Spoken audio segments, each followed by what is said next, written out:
apakah semua orang bisa 1 miliar? Which is kan kita pernah dengar nih kalau orang terlahir miskin, di lingkungan yang miskin, Betul. secara ya, literasi, edukasi dan lain-lain juga mungkin masih kurang, masih minim. Kan kecil kemungkinan juga untuk bisa achieve semua bisa 1 miliar walaupun ada sisi manifestingnya, mimpinya dan lain-lain. Betul, Kita betul. ngomongin realitas lah, gimana menurut itu? Jadi ini masalah, gue ngeliat sih masalah belief sih, percaya. Jadi orang itu kadang-kadang bisa tapi dia nggak percaya bahwa dia bisa gitu. Kalau misalnya apa ya? Jadi kalau gue balik lagi ke masalah circle sih, lingkungan ya. Kalau lu bergaul sama lingkungan lu copet, lu katanya bisa jadi copet yang keenam gitu. Kalau lu gaulnya sama orang-orang yang tukang ngeluh, tukang nyinyir, lu tadinya awalnya nggak pernah nyinyir, akhirnya lu bisa nyinyir juga gitu. Itu tetangga bawa cewek tuh gitu. Padahal lu nggak mau ngomong, cantik juga ya. Jadi kayak gitu. Jadi nyambungnya. Nah makanya kadang-kadang ini circle penting sih. Makanya gue ketemu beberapa temen yang dia cerita pindah circle bro. Jadi lingkungan dia tuh kayak lingkungan yang kerjanya ngomongin bosnya, kejelekan bosnya, terus ngomongin pokoknya hal-hal tetangganya kayak gitu. Dia keluar, dia ketemu gua yang dimana kan circle gua tuh pengusaha semua kan. Nah dia tuh sekarang jadi lah, dia punya uang juga cukup banyak juga dari digital marketing kayak gitu. Jadi kayaknya sih masalah circle sama percaya diri sih. Jadi kalau misalnya lu berasa lu percaya nih bahwa bisa dapet miliaran gitu ya, tapi kayaknya lu salah circle nih, ya lu harus lompat bro. Emang harus kayak ikut nongkrong lu. Nah cara cari circle tuh sebenarnya gampang bro. Ikut seminar sih sebenarnya.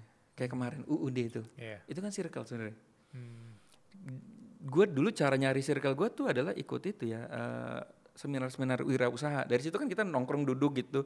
Makan siang nongkrong bareng kayak gitu kan. Jadi obrolan tuh bisa beda loh sama obrolan di tempat lain loh. Yang mereka bilang gue lagi mau bangun ini nih 2M. Gue lagi bangun ini 5M gitu. Gue dulu tuh ngomong M aja tuh nggak tahu bro, maksudnya nggak sampai gitu.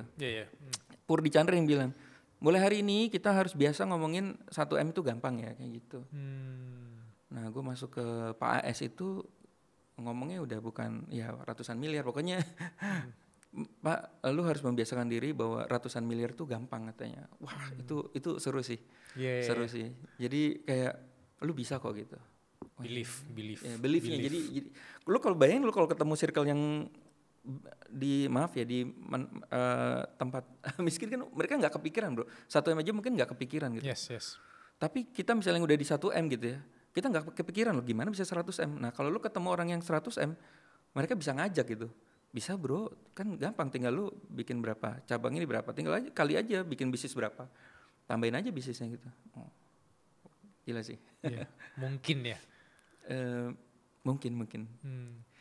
Karena aku setuju banget tadi bagian yang seminarnya. Karena aku pernah dengar kata-kata dari Hormozi yang bilang kayak you have to listen to the 5 people that closest to your goals kan. Betul. Kan ada yang bilang kalau kita adalah 5 orang terdekat kita. Tapi kalau 5 orang terdekat kita yang satu suka nyinyir. Yang satu tuh malah mancing kita untuk ngapain ke situ segala macam, penipu tuh segala macam. Iya.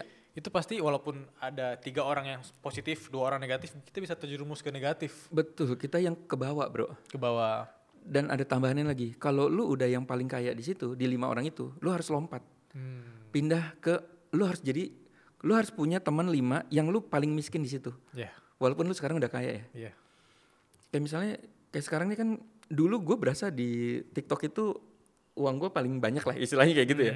Terus ngumpul kan, ternyata temen gue ada yang lebih kaya lagi gitu. Nah gue tuh lompat bro, bukan berarti teman lama ditinggalin ya. Karena teman yang lama ini bagus soalnya, vibe-nya bagus.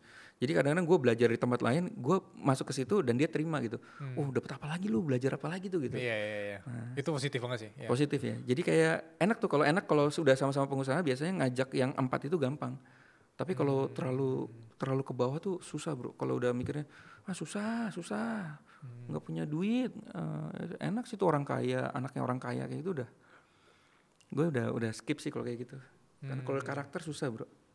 Ya karena banyak yang bilang kan berarti kalau kita terlahir miskin, kita juga emang di lingkungan yang miskin, kecil kemungkinan untuk kaya. Tapi banyak kok orang yang kulihat memutuskan untuk meninggalkan lingkungannya, bukan berarti meninggalkan selamanya, tapi meninggalkan untuk jadi versi lebih baik, ketemu sama lingkungan-lingkungan yang positif. Tapi itu kan butuh waktu ya, nggak instan. Kayak Betul. setahun 2 tahun. Karena anak-anak Gen Z 20-an yang nonton podcast ini rata-rata tuh maunya instan. Setahun 2 tahun buka bisnis tuh langsung mulus. Betul banget. Jadi di buku Grant Cardone itu gue baca Be Obsessed itu intinya adalah di tubuh kita tuh ada monster sebenarnya. Nah monster ini lu mau gerakin atau enggak gitu. Gerakin artinya kalau monster ini bisa gerak, gila lu bisa melakukan di luar batas kemampuan lu gitu. Misalnya ya contoh aja ya, gue berasa kayak monster gue gerak gara-gara Pak AS itu ya. Bisa nggak 700 cabang? Bisa. Terus kayak monster gue, wah bisa. Jadi kayak cari cara, wah gimana ya? Gue nggak mikirin gimana nanti bikin gerobaknya, gue nggak mikirin teknisnya. Gimana sekarang caranya gue bisa jualan ke 700 orang. Itu gue ngiklan, gue bikin konten dan lain-lain. Nah setelah jadi, nah baru pusingnya belakangan tuh. Ketika orang udah pada bayar, gue pusingnya baru belakangan. Tapi ternyata monster itu bisa digerakin. Nah monster itu bergerak kalau lu ketemu sama orang-orang yang punya monster yang sama gitu. Maksudnya monster yang menggeliat juga. Bayangin ya kita misalnya sama-sama gak punya duit, sama-sama miskin lah ibaratnya. Tiba-tiba bisa yuk, bisa yuk 1M yuk, bisa yuk. Itu kayak bisa ya, bener ya. Tadi yang kita gak percaya, ya bisa lah gitu. Itu makanya gue kadang-kadang suka setuju juga sama Timothy Ronald tuh gue sering nonton ya. Yang orang miskin bodoh gitu, lu kagak mau belajar ya. Kadang-kadang sometimes orang emang harus digituin biar monsternya tuh nggak ciut gitu kan. Dia punya monster bagus tapi iya ya kenapa gue selama ini hidup gue gini-gini aja ya. Dia ciut, monster lebih ciut gitu. Iya monsternya, lu gimana sih gue lagi mau semangat lu nya ciut gitu. Terus ketemu teman yang monsternya gue ciut lagi. Ngapain sih ngimpi tinggi-tinggi kayak gitu. Wah itu circle tuh sangat bahaya banget sih. Ketemu circle yang salah aja lu bahaya banget. Gitu bro. Iya. Tapi dari pengalaman kerja bareng orang-orang yang udah keren ya. Terus juga bangun SB1M dan juga alumni pasti ada yang achieve juga 1M-nya. Sebenarnya kalau ditanya indikator orang itu bisa menuju target finansial mereka atau target lain di keuangan mereka, itu apa selain circle? Kalau dari POV-nya seorang Berto? Belajar skill communication sih. Oke, komunikasi. Public speaking. Gue pernah nonton video dari Warren Buffett, orang terkaya di dunia. Dia tuh pernah diinterview di dalam mobil. Pak Warren, yang interview tuh anak kecil bro. Nanti nonton dicari. Menurut Bapak sebenarnya untuk menjadi kaya skill yang paling penting tuh apa sih? Dia bilang itu ya public speaking, komunikasi skill. Karena lu kalau punya skill komunikasi, lu tuh bisa jual apa aja yang lu mau. Bahkan lu bisa macarin cewek secantik apapun. Makanya kalau dari waktu muda kan pernah dengar kita ya. Oh, ceweknya cantik banget ya, dia jago speak kan gitu. Vicky Prasetyo kali ya. Oh iya. Jadi itu jago loh. Maksudnya itu kan dipelajari, bro. Speak itu kan orang kenapa cewek cantik bisa luluh itu kan karena jago speak kan. Walaupun sebenarnya lu bukan siapa-siapa gitu. Tapi yang penting jangan dipakai buat itu aja bohongin ya. Negatif ya. Ya itu sih. Komunikasi sih. Jadi makanya gue sekarang ke anak gue tuh paling penting tuh cuma 3 sih dalam hidup ini ya. Lo harus jago bahasa Inggris, matematika sama public speaking.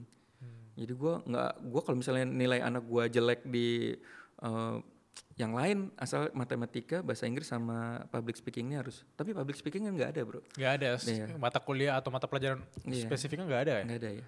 Tapi kalau di international schools kan udah mulai ada sih belajar untuk presentasi kan, terus debat. Nah itu yang gue suka ya. Makanya ya itulah emang harus cari sekolah yang ada debatnya kayak gitu, yang setuju banget sih.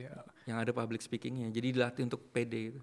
Aku baru sadar ya, karena aku dari SMA sampai kuliah tuh debat bahasa Inggris. Dan sekarang baru sadar bahwa karena terlatih. Tapi aku nggak ngeliat itu sebagai public speaking. Aku cuma ngeliat ya udah debat gitu. Oh iya keren tapi bro. Terlatih ya, baru nggak ya. Keren loh. Iya. Sekolah gue zaman dulu kan cuma nulis papan tulis, kita duduk. Debat juga kan, debat sama guru kali ya. Tapi emang itu yang harus diperbaiki sih ya. Zaman dulu tuh sekolah tuh kan itu ya, guru datang nyatet papan tulis, kita nyatet, udah gitu pulang. Itu kayak gue ngerasa apa ini ya. Tapi sekolah sekarang sih udah beda sih. Udah beda sama zaman dulu ya. Iya, komunikasi, setuju.